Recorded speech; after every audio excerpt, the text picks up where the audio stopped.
Everyone welcome to सीपिका social science classes.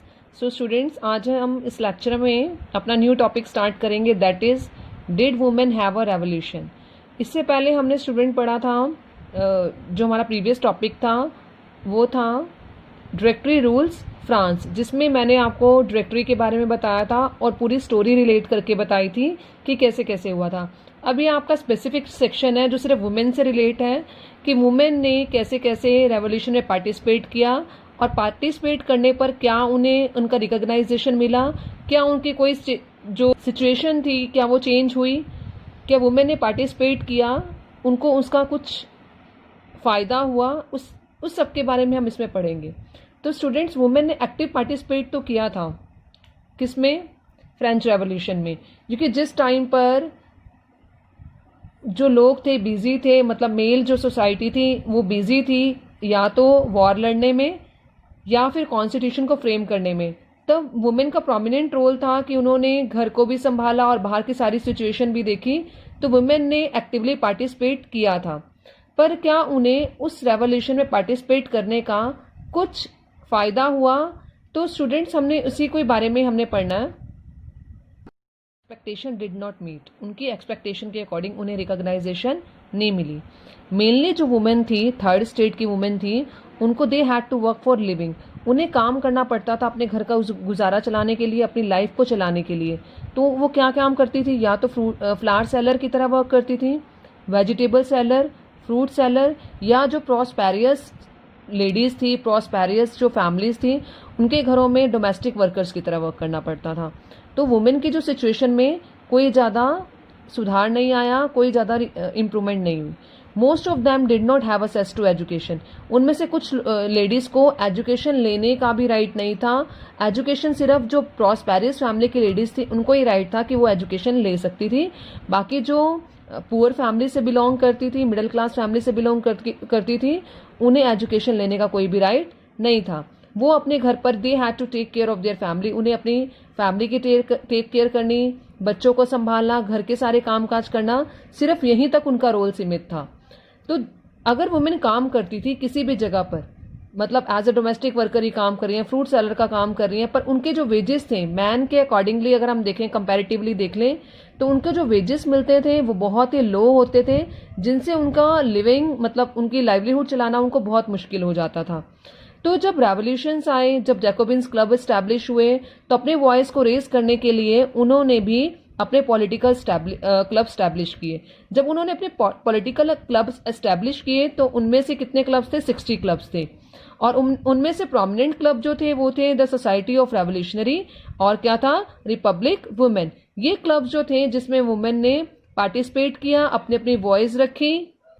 But जब constitution दोबारा बना, कॉन्स्टिट्यूशन ऑफ 1791, तो उन्होंने फिर क्या कर दिया? उनको पैसिव सिटीजन बना दिया, मतलब उनके पास कोई भी वोटिंग राइट नहीं था, वो अपनी कोई भी वॉइस रेज नहीं कर सकती थी। पर धीरे धीरे रेवोल्यूशनरी गवर्नमेंट आने से क्या हुआ? वुमेन की सिचुएशन में थोड़ा सा सुधार आया, स्कूल्स बनाए गए वुमेन के लिए, एजुकेशन जो थी वो कंपलसरी कर दी गई ताकि वुमेन अच्छी तरह से एजुकेशन ले सके और कोई उनको एजुकेशन देने में डिनाई ना कर सके। They were not forced to marry against their wish, अब वुमेन को ये राइट मिल गया था कि उनकी मर्जी के बिना कोई उन्हें मैरिज करने के लिए फोर्स नहीं कर सकता था। Divorce was made legal, divorce जो था पहले के टाइम में, डिवोर्स को इलीगल माना जाता था कि लेडीज जो थी उन्होंने अगर एक बार मैरिज कर ली है तो वो उस पर्सन से डिवोर्स नहीं ले सकती थी। पर रेवोल्यूशन आने के बाद, रेवोल्यूशन गवर्नमेंट ने चेंजेस किए, उन्होंने डिवोर्स को क्या बना दिया? लीगल बना दिया। अब वुमेन भी जॉब्स के लिए ट्रेनिंग लेने लगी, उनकी ट्रेनिंग क्लासेस स्टार्ट हो गई जिनमें उन्हें डिफरेंट कैटेगरीज की जॉब्स में पार्टिसिपेट करने का मौका मिला। वो अब आर्टिस्ट बन सकती थी, अपना स्मॉल बिजनेस चला सकती थी। तो ये सारे जो एडवांटेजेस मिले हैं जब रेवोल्यूशनरी गवर्नमेंट आई, उसके कारण ही, रेवोल्यूशनरी गवर्नमेंट के आने पर ही वुमेन की सिचुएशन में थोड़ा सा सुधार आया, वुमेन की सिचुएशन थोड़ी सी अपग्रेड हो गई। बट फिर दोबारा से सिचुएशन चेंज हो गई जब रेन ऑफ टेरर आया।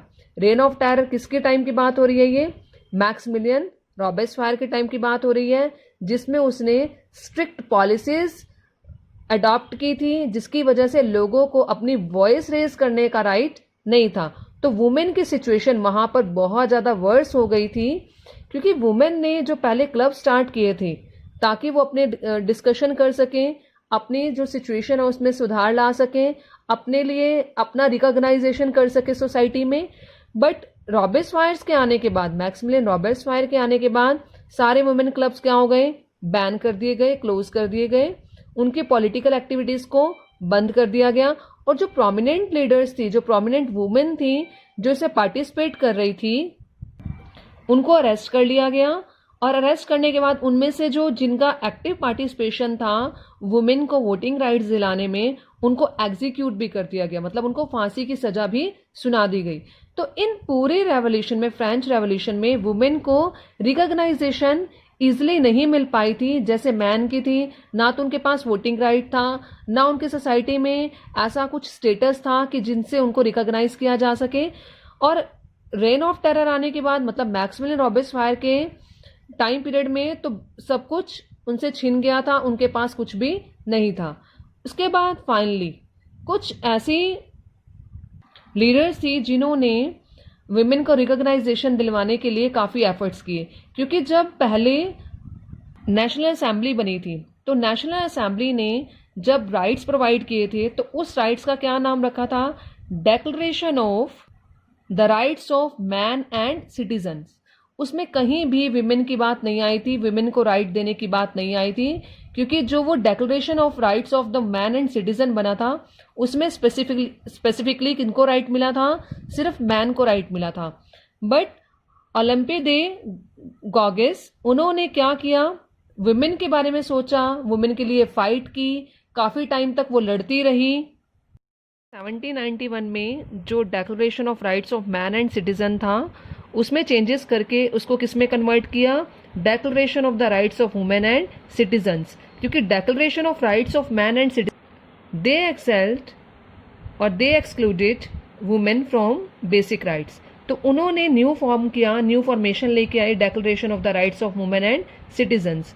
पर यहाँ भी उन्होंने बहुत कोशिश की, बट उनको भी देशद्रोह के मामले में क्या कर लिया गया, सजा सुनाई गई, और at the last she was executed, उसे फांसी की सजा हो गई। काफ़ी कोशिश करने के बाद, काफ़ी लड़ने के बाद वुमेन को फ्रांस में 1946 में वोटिंग राइट्स मिला।